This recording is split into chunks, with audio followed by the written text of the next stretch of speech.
Hiya Toys has yet to reveal their Beast Glove Kong figure. Oh no, I sure hope that they don't put it up for pre-order by the time I get this video up. Oh, how embarrassing that would be.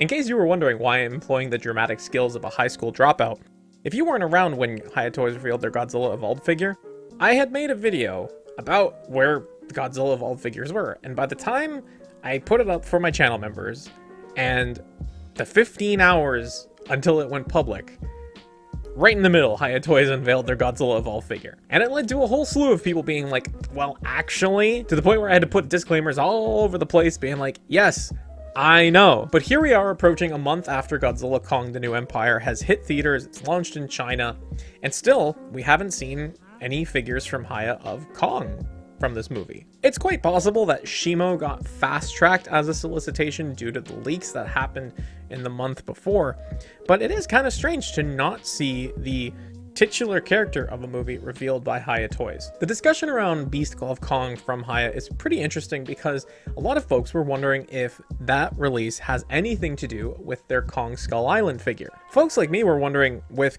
KSI Kong looking way better than their initial Godzilla vs. Kong figure, did this figure get fast-tracked so that they could use the mold and the articulation scheme for their Godzilla X Kong figure? And boy, did this guy get fast-tracked. He was solicited like last November and was expected 12 months away from that initial solicitation date. And then all of a sudden March came around and Hiya Toys was like, hey, you know that Kong figure we said was going to be due in like 4 to 6 months?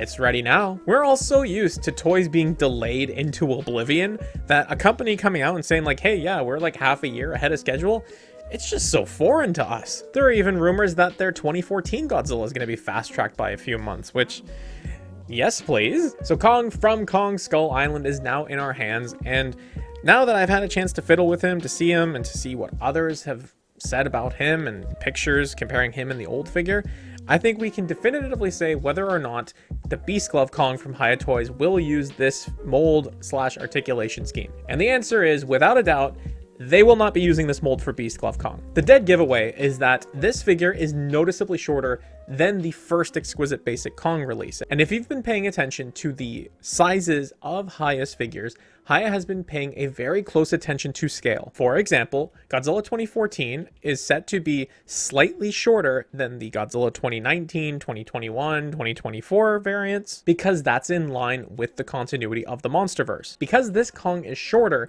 than the Godzilla vs. Kong figure, that means that they cannot use this mold if they are keeping these things in scale. Now, you might say that they could take this articulation scheme, this sculpt, and they could scale it up in order to make the Godzilla X Kong version. And that is true, but you have to keep in mind that scaling a figure up in sculpt, in their digital sculpt, still means that you have to cut all new tooling to make the figure. So even if the Godzilla X Kong version is just taking this one and slightly upscaling him, they're still gonna have to create all new steel in order to make the figure. And if they're gonna do that, there are some things to keep in what they did here, and there are some things to change. When the solicitation images for this figure first come out, we all assumed that these were going to be butterfly joints, that they were going to help the in and out movement of the arms, because that was one key area that lacked in the first Kong figure that they put out. But in case you haven't already watched someone else's toy review, these are just softer rubber plasticky materials that give way when you move the arms. In effect, they're sort of similar to the floating pieces that you might see on an SH Monster Arts figure, but they give way enough that the figure can get into some really dynamic poses. So right now he's dual wielding the tree, and I'm able to get him into this position fairly easily, and it feels really secure, whereas on other figures like my Monster Arts Kong, it doesn't really feel this good. So this is one thing that I'm super stoked to see on a Beast Glove Kong from Hiya Toys. I don't have that first Kong from Hiya Toys just because I was happy with my Monster Arts and I had heard that it wasn't like the best thing in the world. From my understanding, another area that figure lacks in is neck articulation and being able to pose. And I gotta say, I don't really have too many complaints from this Kong. He's able to look in all these directions. He's able to look up. He's not really able to look down, but you know, there's a bigger issue with that regarding the torso. But in terms of being able to look around and look up, things like that, I think it's really well done. When you get to the torso, it's really interesting that from the front, he looks kind of robust. Who am I to judge? But he doesn't look like that from any other angle. You look from the side, he looks fine. You look from the back, he looks fine. It's just from the front that gives the perspective that he's a little bit rounder than he actually is. It kind of reminds me of the NECA 1964 Godzilla, where if you looked at him head on, especially in those solicitation photos, he looked like he had saggy features. But with this ball jointed torso, he's able to actually crunch back pretty well, but he can't crunch forward, which is disappointing. He can't really lean forward much at all. And to talk about how I would fix that, I need to also talk about the drop down hips. The Monster Arts figure also has drop down hips, but it operates on a swivel ball joint type system where the actual ball joint can swivel up and down, which allows you to get that range of movement. I hear that this was an area of contention with the first release of Monster Arts Kong, that piece was prone to breakage, and I've also seen a lot of reports in recent Hasbro figures with the same drop-down hips that those are also breaking. The drop-down hips are implemented differently on this Kong figure. They're not a swivel ball joint, they're actually on a linear track system, so they actually just drop down in a completely linear motion. It's not swiveling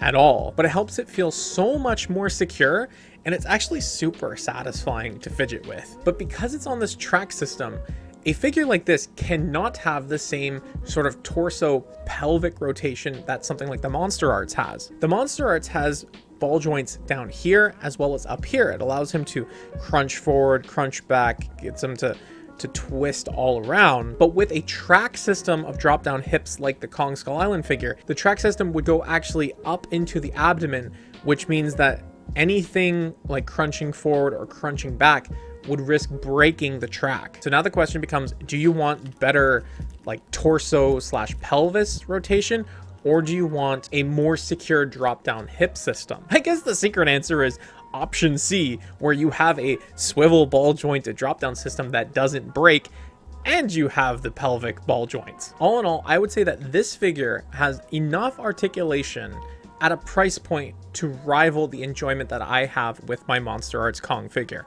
And I would like to remind everyone that I am not a Monster Arts stan. I don't really care about Monster Arts. I do like the Kong figure though. It's a fun figure. I keep them on my desk. But this costs way more than this one.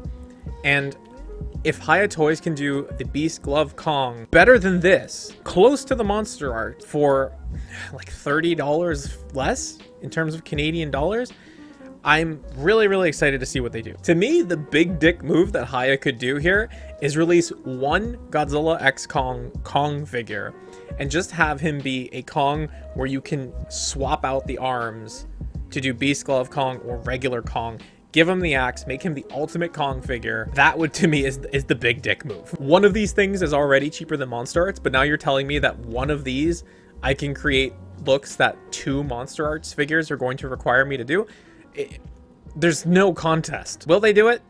I don't think so, because they make their bread and butter on repaints and retools. I'm just saying, that would be a hell of a kill shot. I think everyone's aware at this point that Hiya tried to make good with fans after they got feedback about how their very first Godzilla figure had like a broken neck and a visible jaw hinge, and they put out a G19 figure that solved all of those issues within 12 months. If they take the feedback to heart that this fundamentally doesn't really resemble Skull Island Kong, and they come out with a new version with the propeller and the chain from the final fight of Kong Skull Island, I might double dip, to be honest. But as inaccurate as this figure is to his on-screen appearance, the articulation is by far the saving grace and redeeming quality of this.